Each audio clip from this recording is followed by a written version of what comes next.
Earth is 4.5 billion years old. Modern humans emerged 300,000 years ago. The first cities appeared less than 12,000 years ago. Now do the math.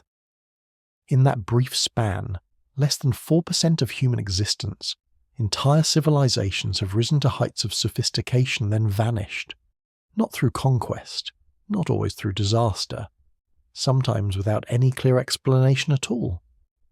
In southeastern Turkey, archaeologists uncovered a site that rewrote human history, Göbekli Tepe, massive stone pillars carved with intricate symbols, arranged in perfect circles, built around 9600 BC. Here's the problem. Agriculture hadn't been invented yet. The people who built this weren't farmers. They were hunter-gatherers, and according to every model of human development, they shouldn't have been capable of organising labour on this scale, and then, for reasons unknown, they buried it, deliberately, covered the entire complex with earth, and walked away. If civilization could emerge that early and disappear so completely, what else has been forgotten? For decades we've told ourselves a comforting story, that human progress moves in one direction, forward, upward, from primitive to advanced. But the archaeological record tells a different story. In Pakistan's Indus Valley, excavations revealed cities with grid-planned streets, standardized brick sizes, and sophisticated drainage systems. Mohenjo-Daro and Harappa housed tens of thousands of people. They traded across continents, they developed a writing system, and then they vanished, gradually, quietly, leaving behind structures but no readable records. We don't know what they called themselves. We don't know their kings' names. We don't know why they left. Their script remains undeciphered, one of the world's most advanced civilizations, and we can't read a single word they wrote. Meanwhile, in Mesopotamia, the Akkadian Empire rose to power around 2300 BC. Sargon of Akkad unified the region's city-states into history's first empire. Roads connected distant provinces. Scribes recorded laws in cuneiform. Trade networks stretched across known world. Then geological evidence reveals something unsettling. A sudden, catastrophic drought. Sediment cores show it. Climate proxies confirm it. Ancient tablets describe it. Famine, migration, collapse. The world's first empire fell not to enemy armies, but to environmental stress, to a shift in rainfall patterns. And then came the Bronze Age collapse. Around 1200 BC, the interconnected civilizations of the Mediterranean, Mycenaeans, Hittites, Levantine city-states, failed simultaneously. Trade routes vanished, cities burned. In Greece, writing disappeared entirely for 4 centuries. No single invasion explains it. No one catastrophe accounts for the scope. The system itself failed. Complexity had made it vulnerable. Jump forward. Rome falls. And with it, knowledge. Concrete recipes were lost. Road maintenance stopped. Urban populations collapsed. Literacy declined. The technology to build aqueducts remained, but the organization to maintain them didn't. Progress reversed. Across the ocean, classic Maya cities were abandoned between 800 and 950 AD. Not conquered, not burned, just left behind. Evidence points to drought, deforestation, political instability, internal collapse. The cities were swallowed by jungle. Within centuries, their locations were forgotten. And in Cambodia, Angkor, once the largest city on Earth, disappeared from global awareness entirely. Overgrown, hidden, only recently revealed through modern technology. Here's the forbidden truth.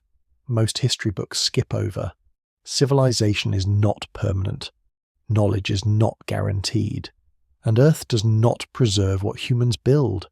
Across continents and across millennia, the pattern repeats. Societies grow complex, reach heights of achievement, then fragment when systems fail. Environmental stress, resource depletion, political instability. The triggers vary, but the outcome doesn't.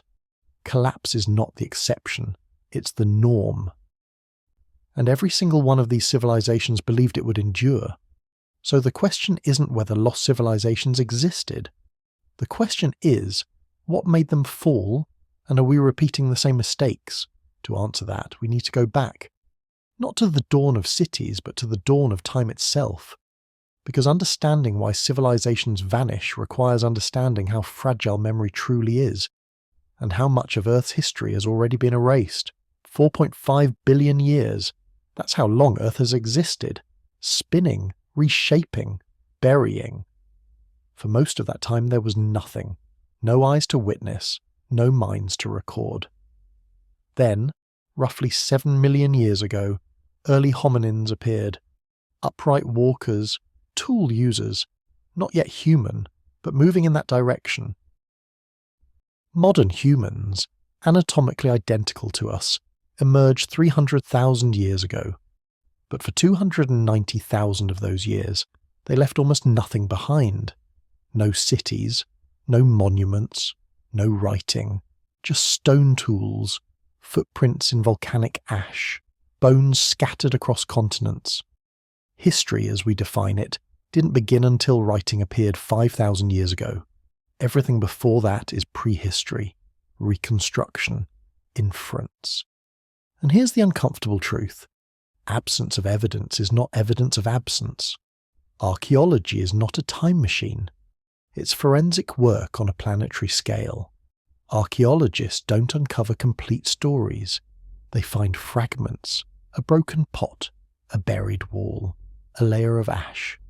From these fragments, they reconstruct entire civilizations. But Earth is not a library. It's an active system. Rivers flood and bury settlements under silt. Forests reclaim stone cities within centuries. Deserts swallow roads. Oceans rise and drown coastlines. Tectonic plates shift, dragging entire continents beneath the crust in subduction zones. The oldest oceanic crust on Earth is only 200 million years old. Everything older has been recycled. Erosion wears mountains into dust. Wind scatters it. Time buries it. Even within recorded history, civilizations have been forgotten entirely. The Sumerians, who invented writing, were lost for millennia, rediscovered only in the 19th century. The Hittite Empire, mentioned in the Bible, feared by Egypt, was dismissed as myth until archaeologists unearthed their capital. If literate, powerful empires can vanish from memory, what else has been erased? Meanwhile, beneath our feet, evidence of organised societies far older than expected continues to surface. Sites that predate agriculture, structures that challenge timelines, evidence that whispers, "You arrived late to this story." If civilization is so fragile, how early did it truly begin? And how much have we already forgotten? The first builders, 1994, southeastern Turkey. A shepherd notices stones jutting from a hillside. Not random, arranged. Archaeologists arrive. They begin digging. What they uncover shouldn't exist. Göbekli Tepe. Massive limestone pillars, some weighing 16 tons, carved with foxes, serpents, vultures, arranged in circular enclosures, radiocarbon dating places construction around 9,600 BC, before pottery, before metal, before agriculture. The people who built this were hunter-gatherers. Mobile groups, no permanent settlements, no centralized authority. Or so we thought. Because Göbekli Tepe required planning, labor coordination, symbolic language shared across groups. Hundreds, perhaps thousands of people worked together, quarried stone, transported it, carved it, erected it. Then they gathered there for rituals, feasts, purposes we can only infer from animal bones and tool marks. This wasn't survival, this was meaning. But Göbekli Tepe wasn't alone. 90 miles west, Jericho, 10,000 BC, stone walls, 6 feet thick, a tower 28 feet high with an internal staircase, no evidence of warfare, no signs of defence. Why build walls if there's no enemy? The tower aligns with the summer solstice. Possibly ceremonial, possibly astronomical. Urban infrastructure before cities existed. Further north, Çatalhöyük, 7,400 BC. 9,000 people living in densely packed mud brick homes. No streets. Entry through rooftops. Wall paintings. Bull skulls mounted as decoration. Elaborate burial practices beneath floors, not a village, a proto-city. Here's what archaeologists expected. Slow progression. Bands to tribes. Tribes to chiefdoms. Chiefdoms to states. Linear. Predictable. But the evidence shows something else. Complexity appeared suddenly, in scattered locations, without precedent, and then it stopped. Göbekli Tepe was deliberately buried, filled with rubble, sealed. Jericho's walls were abandoned, the population dwindled. Çatalhöyük lasted 1,500 years, then emptied. These weren't failed experiments, they were functioning societies, organized, symbolic, complex. And then they chose to walk away. No invasion, no disaster, just silence. If civilization emerged so early, why did so many of its first experiments disappear? Cities without voices, 2600 BC. The Indus River Valley. While Egypt built pyramids and Mesopotamia carved king lists, another civilization reached heights neither would match for millennia. But we don't know their kings' names. We don't know what they called themselves. We can't read a single word they wrote. Mohenjo-daro, Harappa, planned cities on a scale unseen anywhere else in the ancient world. Grid layouts, streets intersecting at right angles, standardized brick sizes, ratio of 4 to 2 to 1, used across hundreds of miles. Every home connected to a covered drainage system. Wastewater channeled through ceramic pipes into main sewers, public baths, private toilets. Rome wouldn't achieve this level of urban sanitation for 2,000 years, and the planning wasn't limited to one city. Dozens of settlements followed identical standards, same measurements, same construction methods, same urban design. This suggests central authority, shared knowledge, coordinated development across a region larger than Egypt and Mesopotamia combined. Trade networks stretched to Mesopotamia, Afghanistan, the Persian Gulf.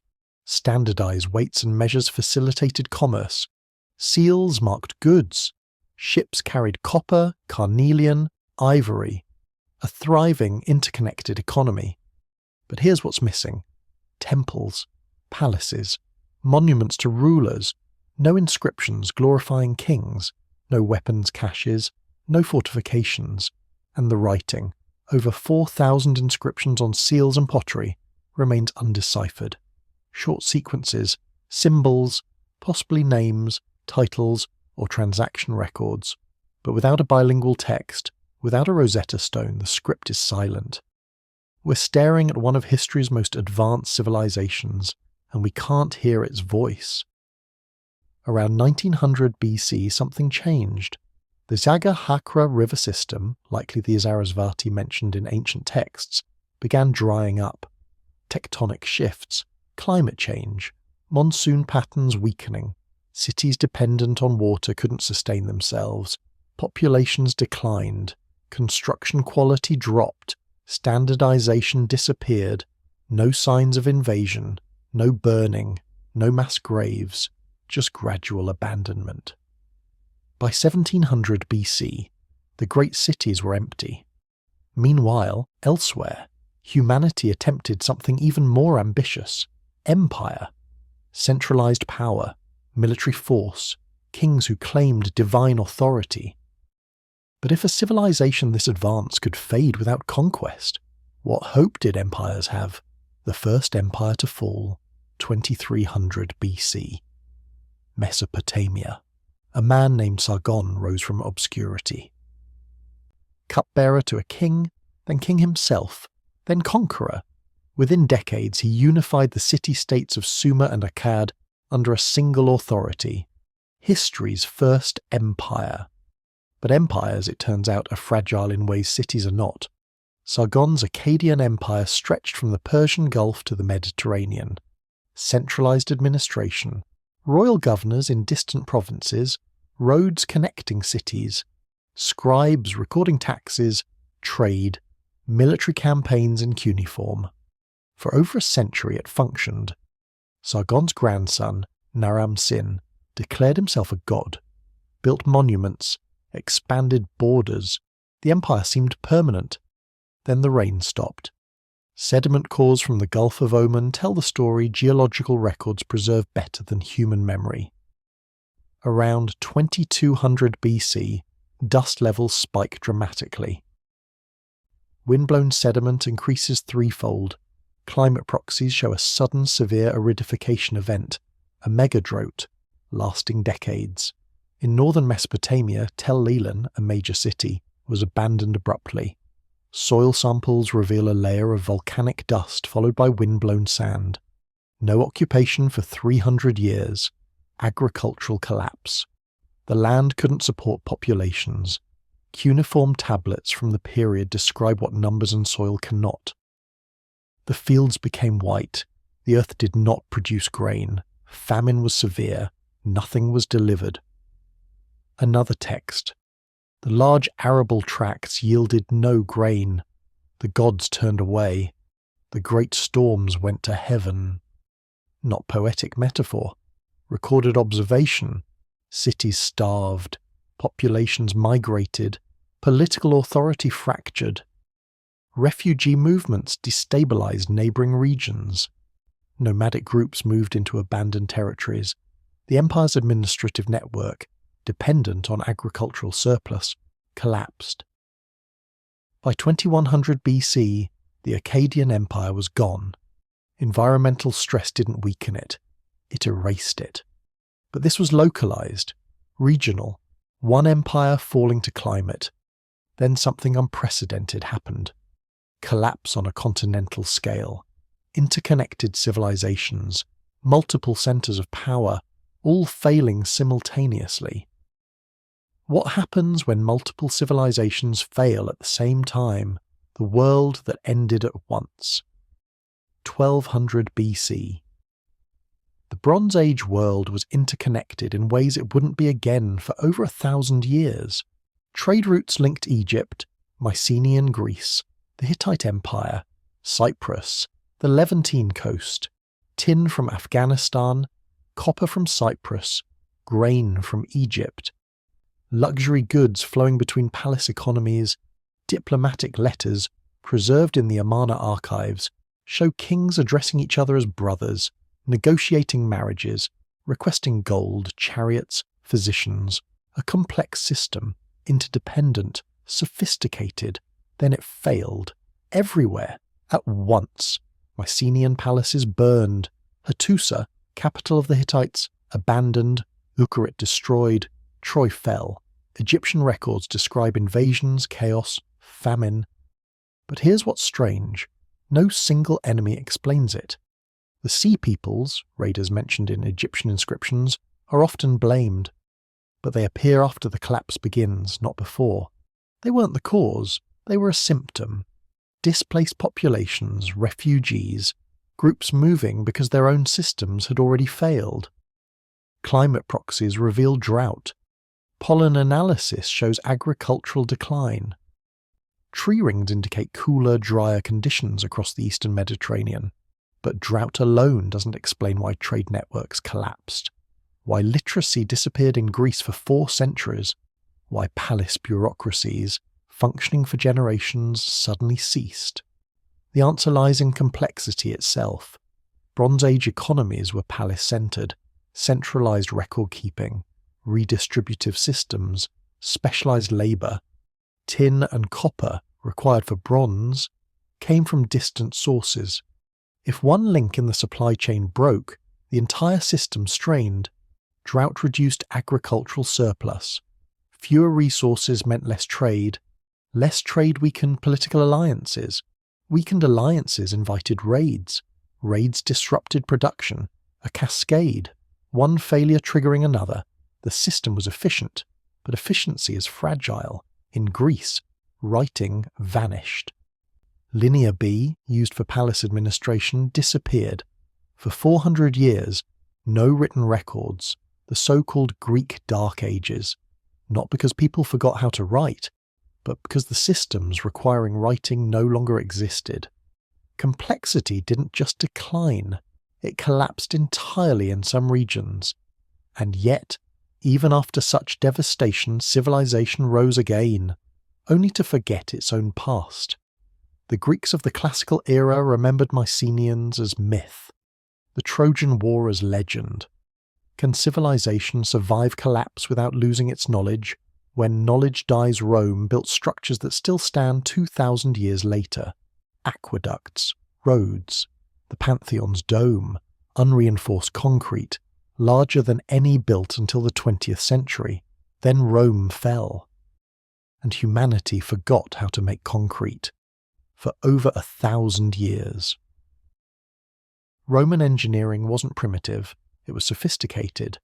Hydraulic cement that hardened underwater, road networks spanning 40,000 miles, urban planning supporting populations of 1 million in Rome alone, public baths, sewage systems, heated floors, running water in private homes, not everywhere, not for everyone, but the infrastructure existed.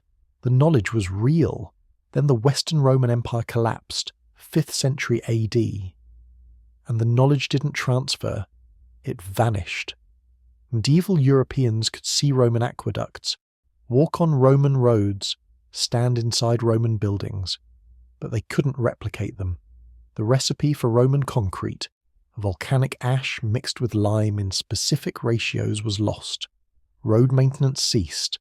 Aqueducts fell into disrepair. Urban populations collapsed.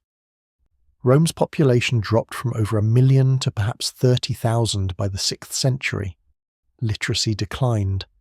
By some estimates, literacy rates in Western Europe fell to single digits among lay people, not because books were burned, but because the institutions maintaining literacy, imperial administration, centralized education, long-distance trade, had fragmented. Here's what's unsettling. The people remained. The buildings remained. The tools, in many cases, remained. But the systems organizing knowledge didn't. Centralized governance fractured into regional kingdoms. Trade networks shrank. Specialization decreased. Complex supply chains broke.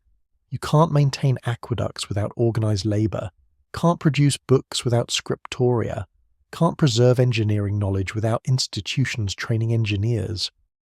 Progress isn't inevitable, it's conditional, and when conditions change, progress reverses. Roman concrete was eventually rediscovered, roads rebuilt, but it took centuries. The myth of uninterrupted advancement, that humanity always moves forward, doesn't survive scrutiny. Sometimes civilizations regress. Knowledge dies not because it's destroyed, but because no one remains who knows how to use it. Meanwhile, across the ocean, another advanced civilization faced a quieter collapse. No invasion, no barbarian hordes, just internal systems failing under environmental pressure. What if collapse doesn't come from invasion, but from within? The vanishing cities of the Maya 800 AD, the Maya lowlands, cities housing tens of thousands, stone pyramids rising above the jungle canopy, inscriptions recording kings, conquests, astronomical events with precision rivaling modern calculations. Then, within a century and a half, the cities emptied. Not all at once, not everywhere, but the great centres, Tikal, Palenque, Copan, were abandoned. Silent. The Maya weren't primitive. They developed a writing system capable of recording complex narratives, calculated planetary cycles, predicted eclipses. Their long count calendar tracked time from a mythological starting point in 314 BC. Mathematical sophistication included the concept of zero, independently discovered, used in astronomical computations. Monumental architecture required engineering knowledge, labor organization, resource management. This was a literate, numerate, politically complex society. Multiple city-states, dynastic rivalries recorded in glyphic inscriptions, trade networks, craft specialization. So why did it collapse? Sediment cores from lake beds reveal drought cycles, severe, recurring. Between 800 and 950 AD, rainfall decreased significantly. Some periods saw reductions of 40% or more. Meanwhile, pollen analysis shows deforestation, agricultural intensification to feed growing populations, soil erosion, declining crop yields. Political inscriptions from the period become more fragmented. Fewer monuments commissioned. Dynastic records trail off. Some cities show signs of warfare, internal conflict, resource stress, political instability, environmental degradation, but no foreign invasion. No plague recorded, no single catastrophic event. The system strained, then broke. Here's what's striking. The Maya people survived. Their descendants still live in the region. The language persists. Cultural traditions continue, but the cities didn't. The political structures, the monumental building projects, the elaborate ritual systems, those ended. Not because the people disappeared, because the systems maintaining complexity couldn't be sustained. By the time Spanish conquistadors arrived in the 16th century, many of the great cities were already ruins, overgrown, reclaimed by jungle. The Spanish encountered Maya populations, but not the civilization that built Tikal, and within decades of Spanish contact, even the knowledge of those cities faded. Colonial accounts mention ruins but lack context. The hieroglyphic writing system was forgotten, the calendrical knowledge lost. Jungle grew over stone, vines split temples, trees pushed through plazas. For centuries the cities were hidden, only rediscovered in the 19th century by explorers hacking through dense vegetation.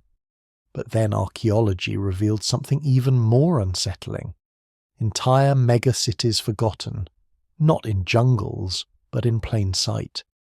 How many civilizations were lost simply because nature reclaimed them? Cities the world forgot. 12th century AD, Cambodia. Angkor was the largest pre-industrial city on Earth, over 1,000 square kilometers. Population estimates range from 750,000 to 1 million. Larger than any European city of its time, larger than Rome at its height. Then it vanished from global awareness for centuries.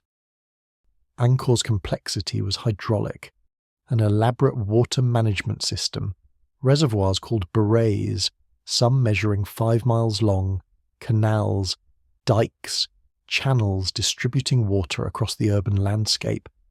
This wasn't decoration. It was infrastructure, flood control, irrigation, drinking water for a massive population. But complexity has a threshold. Over centuries the system expanded. More canals, more reservoirs, more maintenance required, sediment buildup, breaches during monsoons, repairs demanding increasing labour and resources. Then climate shifted, mega monsoons alternating with severe droughts. The 14th and 15th centuries saw extreme swings, too much water, then too little.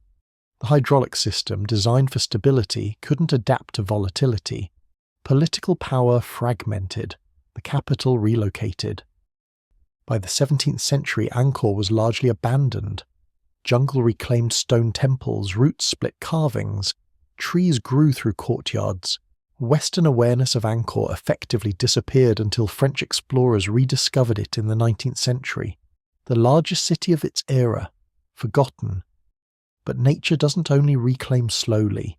Sometimes it resets violently. 1628 BC, the island of Thera in the Aegean Sea, a volcanic eruption, one of the largest in recorded history. Ash ejected into the stratosphere, tsunamis radiating across the Mediterranean, coastal settlements obliterated. The Minoan civilization on Crete, a major Bronze Age power, was destabilized. Not destroyed immediately, but weakened. Trade disrupted. Agricultural lands buried under ash. Political authority undermined.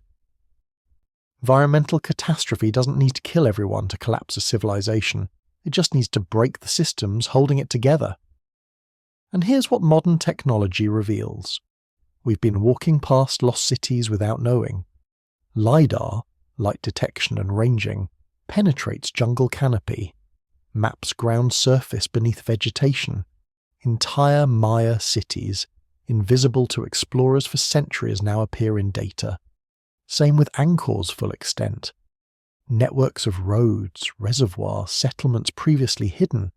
How many others remain undiscovered? And finally, the pattern becomes impossible to ignore. If collapse is so common, what does that say about us? The forbidden truth. The pattern isn't hidden, it's repeating. Across continents, across millennia. Different languages, different gods, different technologies. But the same arc, Göbekli Tepe, the Indus Valley, Akkad, the Bronze Age world, Rome, the Maya, Angkor. Each reached heights of complexity. Each believed in its permanence. Each left ruins. And the triggers? Remarkably consistent. Environmental stress, climate shifts, resource depletion, overextension of infrastructure, political fragmentation, system interdependence becoming system vulnerability. Complexity creates power, but complexity also creates fragility. The more specialized a society, the more dependent on functioning supply chains. The more centralized its knowledge, the more catastrophic when institutions fail. The more engineered its environment, the less adaptable to change. Efficiency is not resilience. Now consider modern civilization. Global supply chains, specialized labor, centralized knowledge in institutions. Infrastructure requiring constant maintenance, dependence on stable climate for agriculture, interconnected financial systems, digital records replacing physical ones. We are more complex than any society in history, which means we are more vulnerable than any society in history. Here's what history actually teaches. Collapse is not abnormal. Survival is. Most civilizations fail. Not because they were primitive, but because they were advanced enough to strain their environments, centralize their vulnerabilities, and believe they were exempt from limits. The Akkadians didn't expect drought to end their empire. The Bronze Age kingdoms didn't anticipate systemic failure. Rome didn't foresee losing the knowledge to make concrete. They had records, institutions, confidence. It wasn't enough. And Earth is not a passive stage. It's an active force. Tectonic plates recycle crust. Rivers shift. Climates change. Forests reclaim. Oceans rise. The planet doesn't preserve civilizations. It tests them.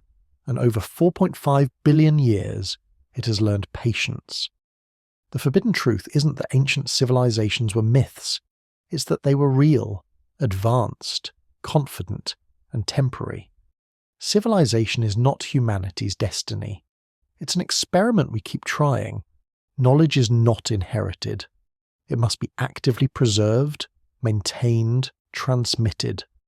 And Earth forgets faster than humans expect. If every civilization believed it would last, why should we think we are different?